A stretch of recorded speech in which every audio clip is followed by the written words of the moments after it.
Hey, this is Herbie Hancock, and you're in my studio, and we're going to talk about the ARP Odyssey. I've got a whole history with ARP Odyssey because it's the first synthesizer that I ever played, and it was from my record, Headhunters. This is the instrument that I first learned really about synthesizers for myself as a player. The thing about the Odyssey was that because it does have sliders and not just rotary knobs, you can easily make adjustments on the fly, in the moment. They're easy to get to. There's not a ton of them that are going to confuse you, and you can modify the sound as you go along very, very easily. And look at the size of it. It's tiny.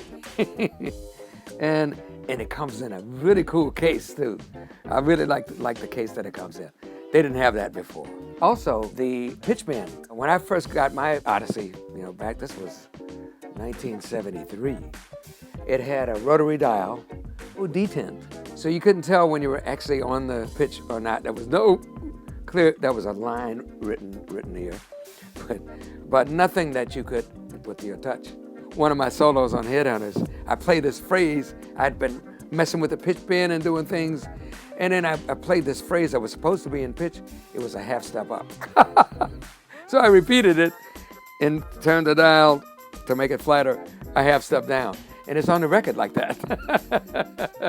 Because I have somewhat of an engineering background, a tiny bit, I wasn't afraid of synthesizers. But still, I didn't know how they work. But having, in this particular configuration that, the ARP Odyssey is really famous for, it was very easy to begin to understand how, not just to make a sound, but how to modify sounds.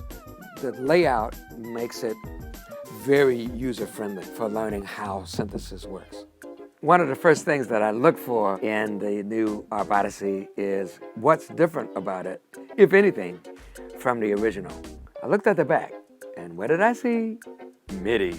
We didn't have that before, and that's great because now you can control external devices from this keyboard. So many young artists are looking for the legacy instruments. They weren't born when these first came out, and they love the sound of the original instruments.